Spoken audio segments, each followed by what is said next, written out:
फेसाळणाऱ्या लाटांची अखंड गाज आणि माडा पोफळीच्या दाट सावलीतून डोकावणारे कोवळे ऊन. कोकणच्या या निवांत कुशीत विसावलेले श्रीवर्धन म्हणजे निसर्गाने हळूवार उलगडलेले एक सुरेख स्वप्नच. येथील पुरातन मंदिरांच्या दगडी भिंतींना आणि शांत गाभाऱ्यांना इतिहासाचा एक गूढ आणि पवित्र गंध लाभलाय. अरावी आणि शेकाडीच्या त्या अथांग निर्मळ सागर किनारी भटकताना क्षितिजावरचा विरघळणारा तो शेंद्री सूर्य पाहून मनातील कोलाहल आपोआप शांत होतो. समुद्राच्या ताज्या आणि अस्सल स्वादाची ती न्यारी लज्जत जेव्हा जिभेवर रेंगाळते ना, तेव्हा या मातीशी आपले एक अतूट नाते जडते. चला तर कोकणच्या या समृद्ध आणि लोभ सौंदर्याचा हा अनोखा प्रवास आज आपण एकत्र अनुभवूया.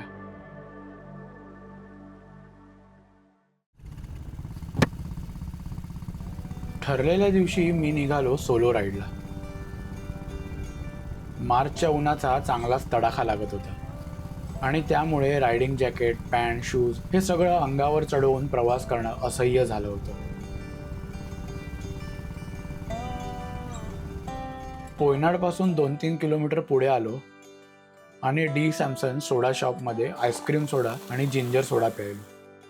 इथे 10 वेगवेगळ्या फ्लेवर्समध्ये सोडा मिळतो. तुम्ही अलिबागला जात असाल तर नक्की ट्राय करा. प्रवासाच्या या थकव्यामध्ये वाटेवर मिळालेला थंडगार सोड्याचा घोट अमृतासारखा वाटला. सोडा पिऊन निघालो पुढच्या प्रवासाला. कोणतीही घाई नव्हती, कसलीही गडबड नव्हती, फक्त मी, बाईक आणि रस्ता.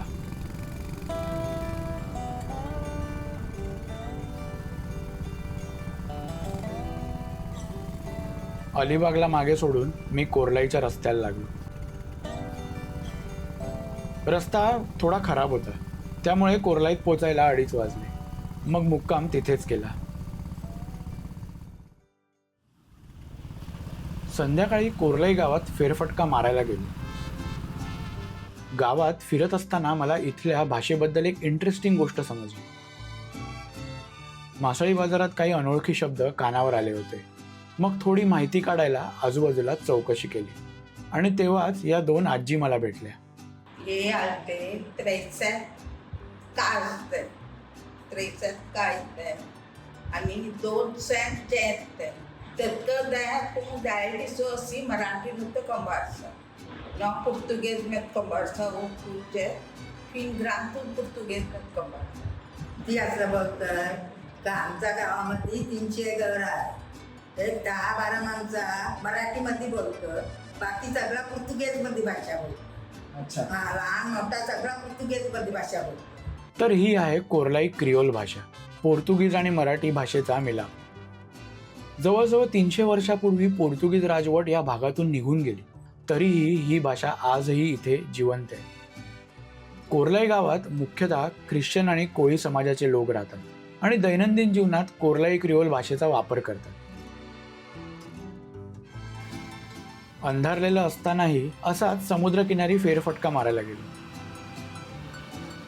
ती या ट्रिपमधली माझी समुद्राशी झालेली पहिली भेट.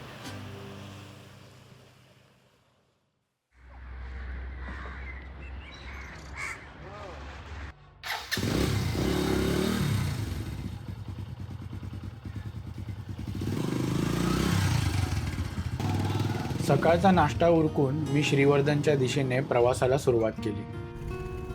ही माझी पहिली सोलो राईड होती, त्यामुळे मनात थोडी धाकधूक असणं स्वाभाविक होतं. काशीतचा सुंदर किनारा, नांदगाव आणि मुरुड हे सगळं मागे टाकत मी आगरदंडा जेट्टीवर पोचलो. हो, फेरी कुठून सुटते? फेरी तिकडे जाय. Okay, thank you. 2-3 मिनिटं उशीर झाला असता तर फेरी मिस झाली असती. सोलो ट्रिप म्हणजे फक्त एका ठिकाणाहून दुसऱ्या ठिकाणी जाणं नसतं. जेव्हा आपण एकटे फिरतो तेव्हा रस्ते, डोंगर आणि समुद्र आपल्याशी बोलायला लागतात. ते जास्त जिवंत वाटू लागतात. इथे कसलंही बंधन नसतं. प्रत्येक वळण, प्रत्येक निर्णय सर्वस्वी आपला असतो. या प्रवासात एक वेगळी शांतता मिळते, विचारांना नवीन दिशा मिळते. म्हणूनच म्हणतात ना, प्रवासाला निघणारा माणूस आणि परतणारा माणूस कधीच सारखा नसतो. त्या 5-7 मिनिटाच्या फेरीने अखेर मला दिघीला पोहोचवलं. आणि इथून एक नव्या टप्प्याला सुरुवात झाली. आदगाव बीचला जायला. आदगाव सरळ. Okay, thank you. ऊन खूप जास्त चढलं होतं आणि त्यातच नेमका गोप्रोमध्ये काहीतरी इश्यू झाला. आयफोन समोर बाईकवर माउंट करून फ्रंट कॅमेऱ्याने शूट करण्याचा प्रयत्न केला, पण फुटेज खूप ब्लरी येत होतं. मी जाम फ्रस्ट्रेट झालो होतो. आता यापुढचा प्रवास कसा डॉक्युमेंट करू याचं टेन्शन आलं. रस्त्याच्या बाजूला आडगाव समुद्र किनाऱ्याजवळ थोडा थांबलो आणि डोकं शांत करण्याचा प्रयत्न केला.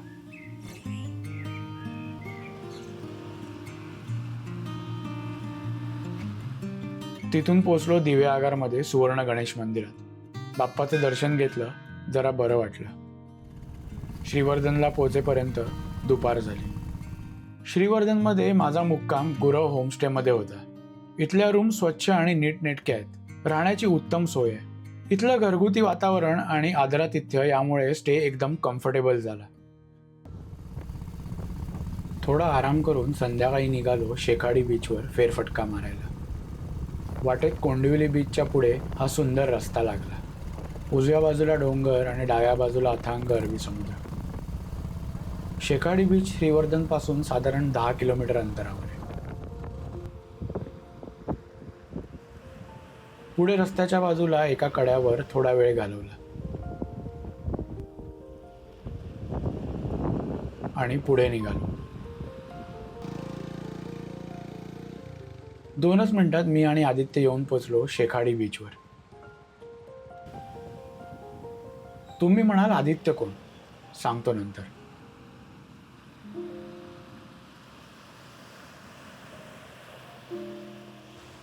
बीचवर फारशी गर्दी नव्हती. काही लहान मुलं वाळूत खेळत होती. रस्त्याच्या अगदी कडेला असलेला हा छोटासा समुद्र किनारा खडकाळ असला तरी त्याच्या सौंदर्याने मनाला लगेच भुरळ पडली होती. समुद्राच्या लाटा खडकांवर आदळत होत्या. गार वारा वाहत होता आणि दिवसभर लाही लाही करणारा सूर्य आता शांत वाटत होता. समोरचं दृश्य इतकं लोभस होतं की थोडा वेळ तिथे स्तब्ध उभा राहिलो. प्रवासाचा थकवा आणि त्यात गोप्रोने केलेली गडबड या सगळ्यांमुळे विचाराचं मनात चाललेलं वादळ अखेर संध्याकाळी खवळलेल्या समुद्राकडे येऊन शांत झालं.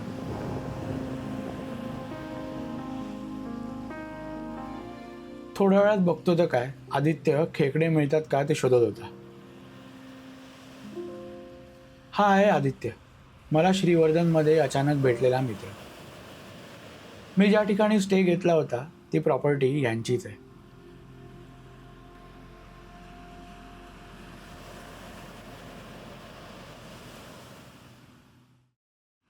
आज सकाळी आम्ही इथल्या मुख्य आकर्षण असलेल्या श्रीवर्धन बीचवर आलो. नारळ आणि सुरूच्या झाडांना बिलगून असलेला श्रीवर्धनचा समुद्र किनारा लांबच लांब पसरलेला आहे. श्रीवर्धनच्या समुद्र किनाऱ्यावर आम्ही आत्ता पोचलोच आहे आणि हे बघा उजव्या हाताला मला काय दिसलेलं आहे, एवढं मोठं प्रॉन्सच्या आकाराचं स्कल्पचर. हे स्कल्पचर मेटल वेस्टपासून बनवलेलं आहे आणि आत्ता मला आदित्यने सांगितलं की असंच एक खेकड्याच्या आकाराचं स्कल्पचर डाव्या हाताला बसवलेलं आहे. तर ते पण मी आता बघायला चाललो आहे.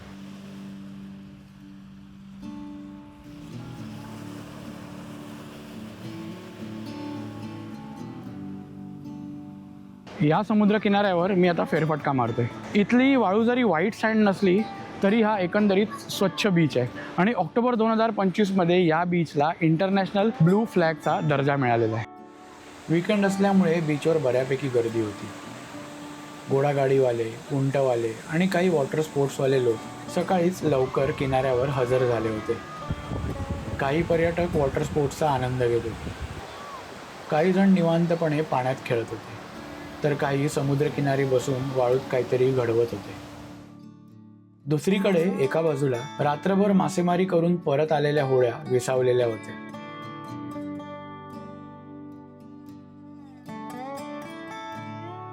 एकंदरीत समुद्रकिनारा पर्यटकांच्या गर्दीमुळे एकदम खुलून गेला होता. आणि पुढे हे झालं. या व्हिडिओमध्ये ही जी घार दिसते तिने माझ्या ड्रोनवरती अटॅक केला. त्या मुमेंटमध्ये मी पॅनिक झालो आणि गडबडीमध्ये तो ड्रोन नारळाच्या झाडावरती क्रॅश झाला.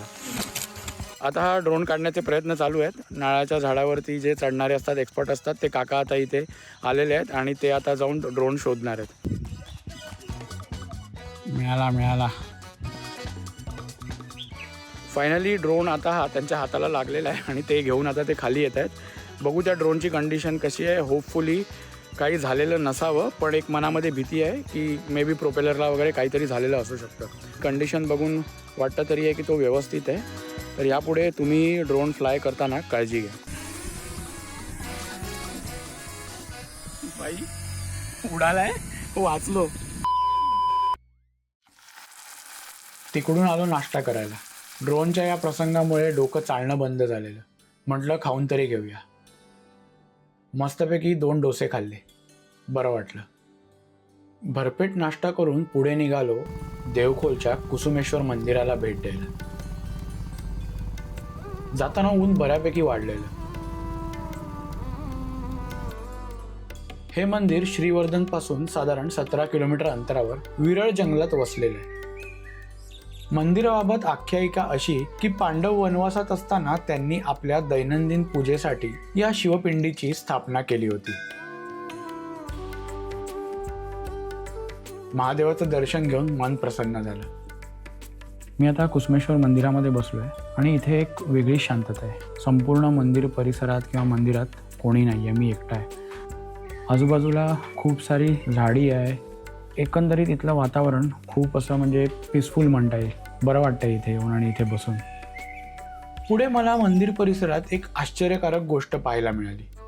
हे बघा, हे जे आहे हे कुसुमेश्वर मंदिर आहे आणि इथे समोर जे दिसतं आहे हे नवीन बांधकाम आहे. हे बांधकाम मी 1 वर्षापूर्वी आलो तेव्हा इथे नव्हतं. इथे आतमध्ये मला काय आढळलं मी तुम्हाला दाखवतो.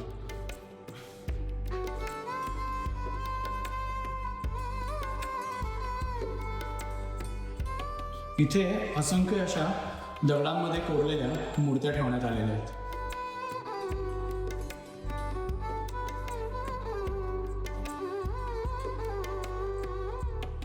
मला असं वाटतं इथेच कुठेतरी जवळपास खोदकाम करताना या मूर्त्या कदाचित आढळलेल्या असतील आणि ह्या मूर्त्या नक्कीच काही शेकडो वर्षांपूर्वीच्या असतील. म्हणजे लिटरली हे इथे आढळलेलं एक धन आहे असं आपण म्हणू शकतो.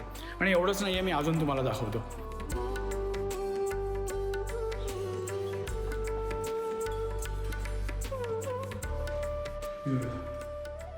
ही मूर्ती आहे श्री नारायणाची. आत्तापर्यंत मी जितक्या मूर्त्या बघितल्या त्यातली सर्वात मोठी मूर्ती ही मला वाटली. ही मूर्ती आहे लक्ष्मीची आणि इथे आहे शंकर आणि पार्वती. तुम्ही बघू शकता किती सुबक कोरीव काम केलेलं आहे या मूर्तींवरती. ह्या मूर्त्या खरंच खूप सुंदर आहेत आणि ह्यावरचं कोरीव काम बघण्यासारखं आहे. मला असं वाटतं ह्या मूर्त्या व्यवस्थितरित्या सुरक्षितपणे ठेवणं गरजेचं आहे.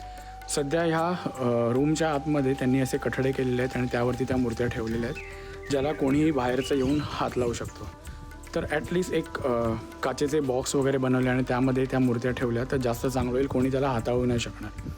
बाकी खरंच खूप सुंदर आहे. तुम्ही दिव्यागार किंवा श्रीवर्धन परिसरात आला तर देवखोलमधल्या कुसुमेश्वर मंदिराला जरूर भेट द्या आणि त्याचसोबत ह्या मूर्त्याही बघा.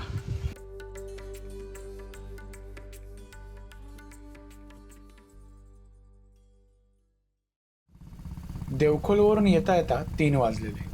आता वेळ झालेली फायनली अस्सल कोकणी जेवणाचा आस्वाद घेण्याची. आता वेळ झालेली आहे जेवणावरती ताव मारण्याची. इथे एका छोट्याशा गल्लीमध्ये एक रेवाज किचन म्हणून एक खानावळ आपण म्हणू शकतो, घरगुती खानावळ, तिथे मी आलेलो आहे. कोकणाचं सौंदर्य खरंच खूप चांगलं आहे. म्हणजे आपण कोकणाला पृथ्वीवरचा स्वर्ग म्हणतो, पण मला असं वाटतं त्यापुढे जाऊन इथलं फिश खरंच खूप सुंदर असतं. तर हे दादा आहेत, मी यांना विचारतो, दादा आपल्याकडे काय काय आहे आता सध्या? आपल्याकडे फिश थाळी आहे, चिकन थाळी मिळेल, फिशमध्ये सुरमई, पापलेट, प्रॉन्स आहे, बांगडा थाळी असते, मोदक मिळतात. ओके, व्हेज थाळी असते. अच्छा, तर मला पापलेट थाळी एक करा. आणि मोदक मिळतील आता लगेच का कसं आहे? 15 मिनिटात तयार करून मिळतात. ओके, सो मी आता इथे पापलेट थाळीचा आस्वाद घेणार आहे आणि मोदक पण सांगितलेत. मोदकाला थोडा वेळ लागतो, 15 ते 20 मिनटं लागतात. तर ठीक आहे, खाण्यासाठी किती वेळ थांबण्याची तयारी माझी आहे. जेवण बनतच होतं तोपर्यंत मी गेलो मोदक बनताना बघायला. तर इथे मी रेवाज किचनमध्ये आलेलो आणि त्यांना मी रिक्वेस्ट केलेली की मोदक बनवायची तुमची प्रोसेस मला दाखवा. तर इथे मी आलेलो आहे. या 2 ताई इथे मस्त मोठे मोठे मोदक बनवत आहेत आणि लिटरली त्या मोदकाची साईज म्हणजे आपला रेग्युलर जो मोदक असतो ना त्याच्या दुप्पट किंवा तिप्पट एवढी मोठी साईज असेल. त्या कुकरमध्ये केळीचं पान ठेवलेलं आहे, त्यामध्ये आता मोदक उकडायची प्रक्रिया चालू होईल. एकीकडे मोदक बनत होते आणि दुसरीकडे मस्त पापलेट फ्राय. थोड्या वेळातच अमरभाऊंनी जेवण आणलं. मस्त फिश फ्राय, भाकरी, कालवण आणि राईस. समोर गरमागरम जेवण आलं. हे खरं सुख आहे कोकणातलं. हे वा,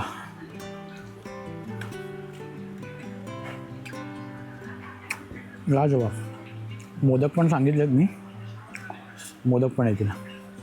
जेवण झाल्यावर ताव मारला उकडीच्या मोदकांवर. आता हा मी मोदक फोडतोय आणि त्या मोदकामध्ये मी असं तूप घालणार आहे. जे सारण आणि या मोदकाचं बाहेरचं आवरण इतकं सॉफ्ट आहे, तोंडात टाकल्या विरघळत येते. एकंदरीत दुपारचं जेवण जबरदस्त झालं. श्रीवर्धनला आलो आणि हरिहरेश्वरच्या दर्शनाला गेलो नाही तर कसं चालेल. तर आज मी सकाळी निघालो श्रीवर्धनपासून साधारण 22 किलोमीटर अंतरावर असलेल्या हरिहरेश्वरला. 40 मिनिटं गाडी चालवून मी तिथे पोचलो. महाराष्ट्रात अगस्त्य ऋषींनी स्थापित केलेलं एक असं तीर्थस्थान ज्याला दक्षिण काशी असंही म्हणतात. आता मी श्री क्षेत्र दक्षिण काशी म्हणजे हरिहरेश्वर इथे येऊन पोचलेलो आहे. पहिले मी देवाचं दर्शन घेतो आणि त्यानंतर जातो आजूबाजूच्या परिसराची भटकंती करायला. मंदिरासमोरच्या 2 दीपमाळांनी पहिल्याच नजरेत लक्ष वेधून घेतलं. सर्वात आधी कालभैरवाचं दर्शन घेतलं आणि त्यानंतर महादेवाचं दर्शन झालेलं आहे. बिलकुल लाईन वगैरे काही नव्हतं, पटकन दर्शन झालं. आता मी चाललो आहे मंदिराच्या मागच्या डोंगरावरून प्रदक्षिणा मारायला. हा प्रदक्षिणा मार्ग एका लहानशा डोंगरातून पुढे समुद्राला लागून असलेल्या खडकांमधून पूर्ण केला जातो. माझ्यासमोर हे आहे मंदिर.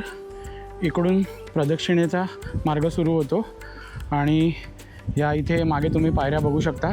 हा या मागच्या डोंगरावरून समुद्र किनाऱ्यापर्यंत प्रदक्षिणेचा मार्ग जातो आणि पुढून तिकडनं कुठेतरी एक वाट आहे जिथे येऊन प्रदक्षिणा पूर्ण होते. जर का तुम्ही दुपारी वगैरे येणार असाल तर आपल्यासोबत पाणी ठेवा, कॅप घाला, कारण ऊन बऱ्यापैकी आहे. मी सजेस्ट करीन की तुम्ही संध्याकाळच्या वेळी या. साधारण 4:30-5च्या सुमारास तुम्ही इथे पोहोचा आणि दर्शन घेऊन तुम्ही या प्रदक्षिणेमार्गे समुद्राकडे जा, कारण इकडनं दिसणारा सूर्यास्त पण जबरदस्त आहे. सनसेट बघायला मजा येते इकडनं. प्रदक्षिणा मार्गावरून वर आल्यावर उजव्या हाताला हा समुद्र किनारा दिसतो आणि डाव्या हाताला एक जबरदस्त व्ह्यू आहे. मी तुम्हाला दाखवतो.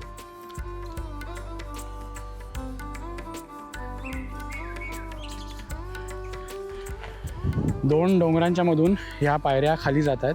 हा पण प्रदक्षिणेच्या मार्गाचाच एक भाग आहे. जनरली इकडनं खाली उतरून उजव्या हाताला जाऊन जो मी आता समुद्र किनारा दाखवला तिथे खाली एक भाग आहे, तिकडनं ही प्रदक्षिणा कंप्लीट होते. पण आता भरती असल्यामुळे ती प्रदक्षिणा मला कंप्लीट नाही करता येणार आहे, पण मी खाली जाऊन तो व्ह्यू एन्जॉय करणार आहे.